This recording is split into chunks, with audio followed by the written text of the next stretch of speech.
श्री राजनाथ सिंह माननीय रक्षा मंत्री जब सरफेस ट्रांसपोर्ट मिनिस्टर थे तब उन्होंने north south east west corridor बनाकर शहर से शहर को, गांव से गांव को और दिलों से दिलों को जोड़ा था।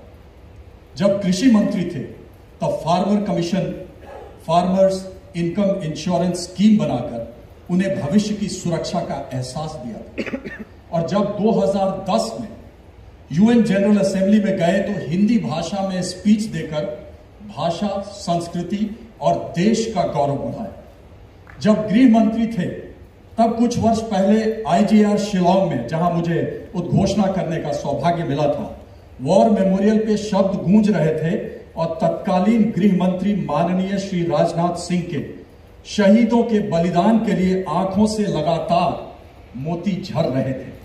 आज भी IGR शिलांग में वॉर मेमोरियल के फर्श का वह हिस्सा जब सूरज की किरणें पहुंचती हैं तो वह मोतियों सा चमकता है।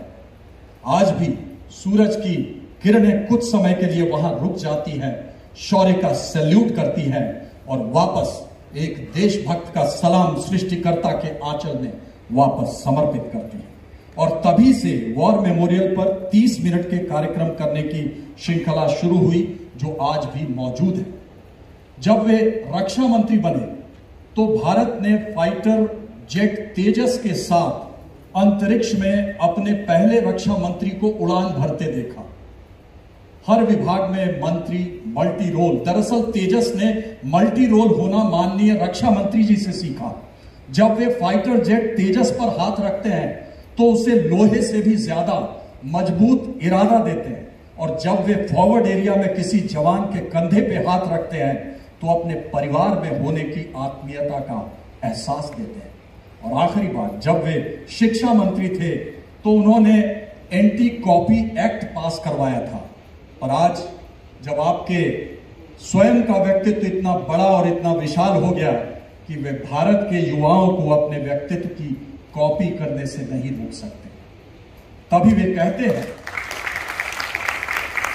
कि मैं गांधी जी की अहिंसा का ज्ञान हूं, भाई वल्लभ भाई पटेल का राज्यों को एक सूत्र में बांधने का एकता का संज्ञान हूं, भगत सिंह का सीना हूं, बिस्मिल का फिर आऊंगा का आह्वान हूं, उधम सिंह की जिद हूं, राजगुरु की शान हूं, आजाद की आखिरी गोली में छुपा हुआ स्वाभिमान हूं, मैं पूरा हिंदुस्तान हूं, मैं पूरा हिंदुस्तान हूं, मैं पूरा हिंदुस्तान हूं। माननीय रक्षा मंत्री जी के नेतृत्व में सशस्त्र सेनाएं अपने कदम से इस जहान में ऐसा नाम निशान लिखूं, दुश्मन की छाती पर संगीनों से हिंदुस्तान लिखूं। Ladies and gentleman, please put your hands together. यशस्वी शौर्य से परिपूरित श्री राजनाथ सिंह, मैं माननीय रक्षा मंत्री भारत सरकार से अनुरोध करता हूं कि इस भव्य समारोह को संबोधित करने की कृपा करें।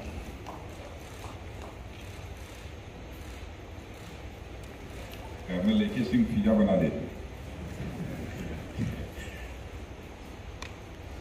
हमारे सहयोगी रक्षा राज्य मंत्री Shri Ajay ji Bhatt, secretary PSW mister B Anand और chairman State Bank of India Shri Dinesh Khara और miss Kaveri Maran, executive director Sun Group, heads and representatives of the public sector and business houses, friends from media और रक्षा मंत्रालय के अन्य सभी अधिकारी वर्ग,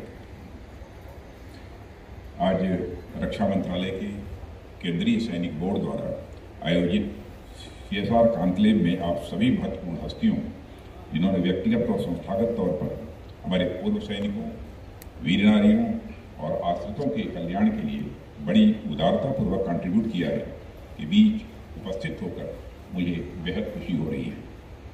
आप लोगों के सहयोग के लिए मैं आप सभी के प्रति आभार प्रकट करता हूं और आपकी मैं पूरी प्रशंसा भी करना चाहता हूं।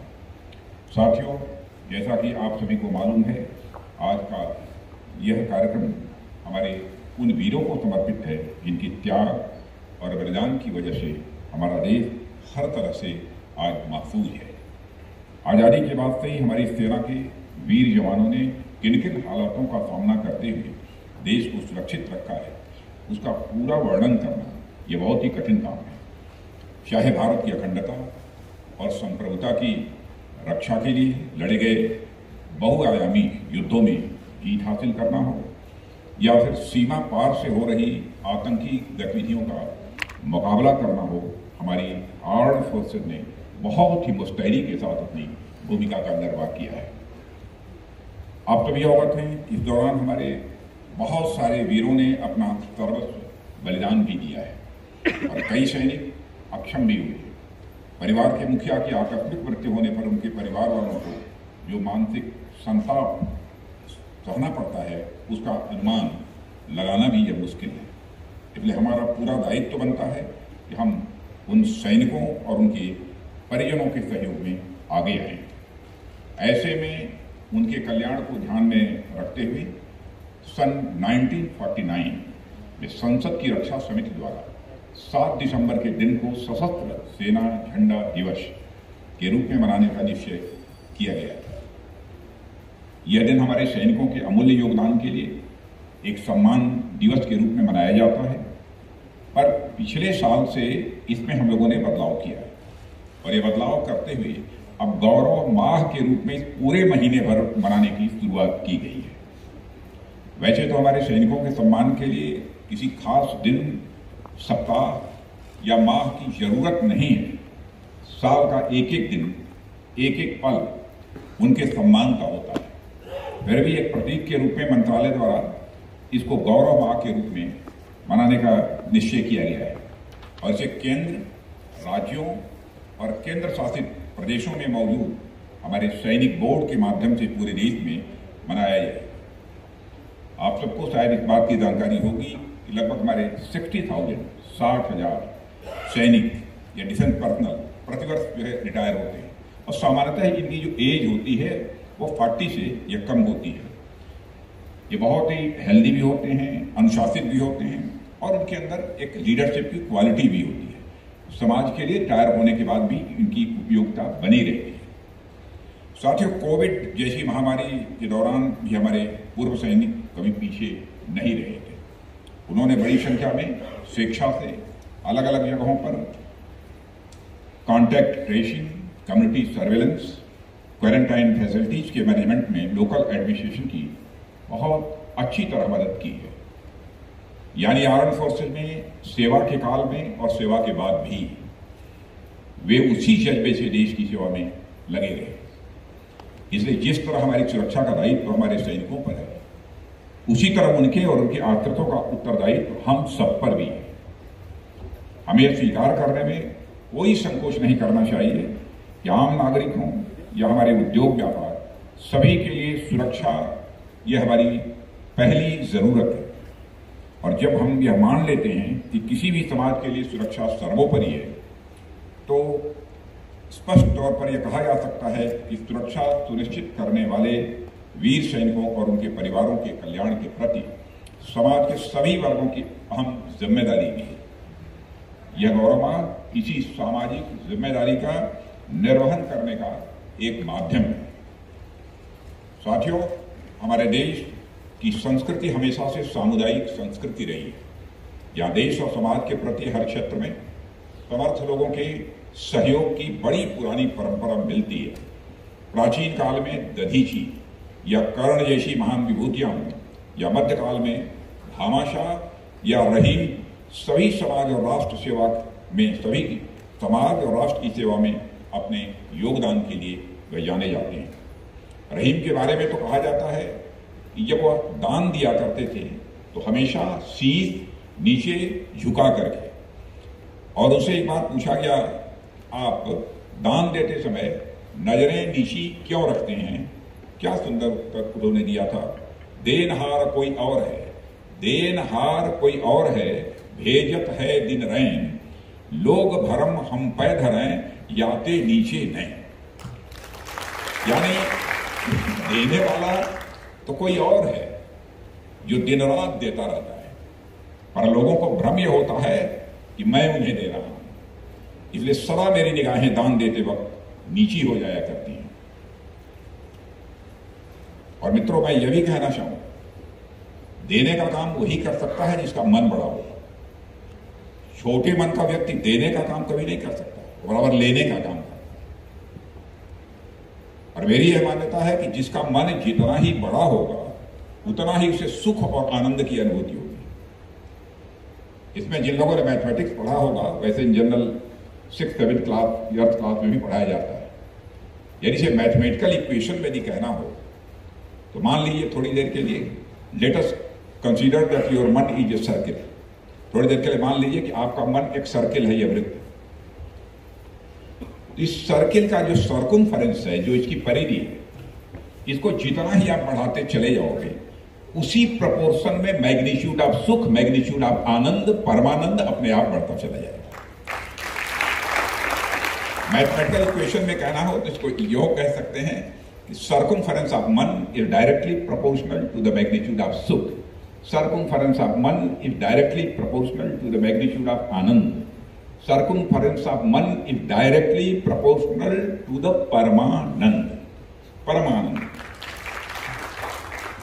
तो मन बड़ा इसका जितना होगा उतना ही उसे आनंद की अनुभूति होगी। साथियों, कुछ सालों से, यानी जब से आप जैसे बड़े कारपोरेट डोनर्स का साथ हमें मिला है, फ्लैग फंड में कई गुना की बढ़ोतरी हुई। आप लोगों का यह सहयोग आपको उन स्वतंत्रता सेनानी उद्योगपतियों की कतार में लाकर खड़ा कर देता है जिन्हें आज स्वतंत्रता संग्राम में उनकी सेवा, समर्पण और सहयोग के कारण याद किया जाता है। वह चाहे घनश्याम दास जी बिरला हो, या वह जवाहरलाल जी बजाज हों, या फिर जमशेद जी टाटा हों, इन सभी ने महात्मा गांधी के नेतृत्व में आजादी की लड़ाई में आर्थिक रूप से अपनी अहम भूमिका निभाई थी। आज भी देश उन्हें याद करता है, न केवल स्वतंत्रता संग्राम में बल्कि स्वतंत्रता के बाद भी हुए युद्धों में आम जनता द्वारा हमारी सेनाओं को किए गए सहयोग के ऐसे कई उदाहरण मिलते हैं जो हमें आज भी ऊर्जा से भर देते हैं। 1962 के युद्ध में राष्ट्र के आह्वान पर इस देश की जनता ने दिल खोल कर दान दिया था, जिससे हमारे सैनिकों की अस्त्र शस्त्र से लेकर वस्त्र तक की जरूरतें पूरी हो सकी। हमारी माताओं, बहनों और बहुओं ने अपने गहने, आभूषण और लोगों ने अपने जीवन भर की जमा पूंजी हमारी सेनाओं को दान कर दी थी उस समय 62 की वार में। और यह है राष्ट्र के प्रति हमारी यह उदात्त भावना, यह बड़ी भावना। और इसी तरह के एक नहीं अनेक उदाहरण मिलते हैं जहां लोगों ने अपने देश के जवानों के लिए अपना बहुत कुछ अर्पित कर दिया। इन्हीं सबसे प्रेरित होकर इसी तरह की एक पहल मैंने होम मिनिस्टर के रूप में शुरू की थी। जब मैं होम मिनिस्टर था उस समय मैंने पहल शुरू की थी। सेंट्रल आर्म पुलिस फोर्सेस के अधिकारियों और जवानों के कल्याण और उनके उत्साहवर्धन के लिए हमने भारत के वीर नामक एक पहल शुरू की थी, जिसमें कारपोरेट, फिल्म और खेल जगत के लोगों के साथ साथ आम जनता ने भी बढ़ चढ़कर हिस्सा लिया था। और जिस दिन हमने इसकी शुरुआत की थी, कुछ लोगों को आमंत्रित किया था, वैसे ही जो हमारे जान पहचान के थे, ऐसे ज्यादा नहीं, 30, 40, 50 लोग। आपको आश्चर्य होगा, वहां मैं मौजूद था। वहीं पर लगभग 30 करोड़ रुपए उसी समय आ गए थे वीर जवानों के लिए, उनकी मदद करने के लिए। और जब मैं मिनिस्ट्री छोड़कर चला हूं, इस फंड में जैसा मुझे बताया गया 300 करोड़ रुपए थे, 300 करोड़। कहना मैं ये चाहता हूं कि अपने देश और देश की सुरक्षा में तैनात वीर सपूतों के लिए कुछ न कुछ करने की परंपरा हमारे देश में ये लंबे समय से रही है। अपने राष्ट्र की सुरक्षा के प्रति अपने उत्तरदायित्व को निभाने के लिए हमें बड़े और खुले मन से आगे आना चाहिए। यह हमारा नैतिक दायित्व भी है और मैं मानता हूं कि हमारा यह राष्ट्रीय दायित्व भी है।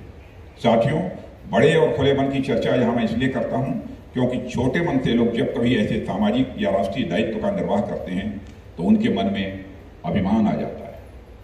उन्हें लगता है जो कुछ भी हो रहा है सब मैं ही कर रहा हूं, जबकि समाज और राष्ट्र कार्य में किसी अहम का या किसी मैं के भाव का कोई स्थान ही नहीं है। जिस समाज से हमें इतना कुछ मिला है उसमें से थोड़ा सा वापस कर देने में अहंकार किस बात का? कहना मैं ये चाहता हूं कि हमें व्यक्तिगत या संस्थागत यश, प्रतिष्ठा और सम्मान की भावना से ऊपर उठकर अपने देश, अपने समाज और अपने सैनिकों के कल्याण के लिए काम करना है। पिछले सालों में आप लोगों से प्राप्त आर्थिक सहयोग से बड़ी संख्या में वेटरन्स, वीर नारियों और उनके डिपेंडेंट्स की मदद की गई है। फाइनेंशियल ईयर 2020-2021 में 38,000 से अधिक इंडिविजुअल बेनिफिशियरीज को 133 करोड़ रुपए से अधिक की मदद की गई है। और इसी तरह किरकी और मोहाली के paraplegic rehabilitation centres, Dehradun, Lucknow और दिल्ली के चेशायर हाउसेस और देश भर के 36 वार मेमोरियल हॉस्टल्स को भी इंस्टीट्यूशनल ग्रांट प्रोवाइड की गई है। और मित्रों, शायद आप लोगों को ज्ञात होगा कि आर्म्ड फोर्सेस फ्लैग डे में आप द्वारा दिया गया अनुदान आयकर से भी, यानी इनकम टैक्स से भी ये पूरी तरह से मुक्त होता है। और आज यहाँ उपस्थित प्राइवेट सेक्टर और पब्लिक सेक्टर अंडरटेकिंग्स की लीडरशिप से मैं एक बात और कहना चाहूँगा कि सरकार ने निजी क्षेत्र की ताकत और देश की तरक्की में उनकी भूमिका को पहचाना है। और 2014 से ही देश सेवा का अवसर मिलने के साथ ही हमने निजी क्षेत्रों की बढ़ोतरी के हर संभव प्रयास किए हैं। निजी क्षेत्रों के लिए हमेशा से अछूता समझा जाने वाला यह डिफेंस सेक्टर भी आज आपके स्वागत के लिए पूरी तरह से तैयार खड़ा है। आप लोगों को जानकारी होगी कि अभी हाल में ही डिफेंस सेक्टर में निजी क्षेत्र को, यानी प्राइवेट सेक्टर को बढ़ावा देने के लिए कई क्रांतिकारी सुधार किए गए हैं। अलग अलग फोरम पर मैंने उन सभी लोगों से बातें भी की हैं और आज भी मैं आप सबका आह्वान करना चाहता हूं कि आप इस सेक्टर में आएं और अनेक सरकारी नीतियां जो बनी हैं, गवर्नमेंट पॉलिसी, उनका लाभ भी उठाएं। आप लोगों की तरक्की, इस राष्ट्र की तरक्की सुनिश्चित करेंगे। पहले प्राइवेट सेक्टर का नाम लेने में लोग संकोच करते थे किसी पब्लिक फोरम से, लेकिन आज बिल्कुल हमारे प्रधानमंत्री ने कहा कि भारत को आत्मनिर्भर बनाना चाहते हैं तो प्राइवेट सेक्टर का पार्टिसिपेशन ये अनिवार्य है। उनको पूरा प्रोत्साहन उनको देना चाहिए। आप लोगों की तरक्की इस राष्ट्र की तरक्की सुनिश्चित करेगी और आगे चलकर हमारी सेनाओं के सशक्तिकरण का भी यह माध्यम बनेगी और ये हम सबके लिए विन विन सिचुएशन होगी। मैं आप सभी का आभार व्यक्त करना चाहता हूं कि आप अपना बहुमूल्य वक्त निकालकर CSR कॉन्क्लेव में आप सभी सम्मिलित हुए और मैं उन सभी संस्थाओं को भी धन्यवाद देना चाहूँगा जिन्होंने पिछले वर्ष अपना बहुत ही वैल्यूएबल कॉन्ट्रीब्यूशन इस फ्लैग डे के कार्यक्रम पर किया है। और इस कॉन्क्लेव में उपस्थित सभी गणमान्य व्यक्तियों से अपील करूंगा कि वो पिछले वर्षों के योगदान से बढ़कर इस पर्व में अपना योगदान दें और हमारे पूर्व सैनिकों के कल्याण में अपना योगदान सुनिश्चित करें। और मैं यह भी कहना चाहूँगा कि इस बार थोड़ी मुझसे चूक हो गई, मैंने अत्यधिक व्यस्तता होने के कारण चूक हो गई, नहीं तो यह कार्यक्रम तो और भी भव्य बनाया जा सकता था। और कोशिश मैं करूंगा कि अगले साल मैं स्वयं इस कार्यक्रम को करने में मैं रुचि लूंगा और अधिक से अधिक लोगों का पार्टिसिपेशन प्राइवेट सेक्टर के लोगों का हो, यह हमारी यह कोशिश होगी अगले कार्यक्रमों में। इन्हीं शब्दों के साथ आप सबको धन्यवाद देते हुए मैं अपना निवेदन समाप्त करता हूं।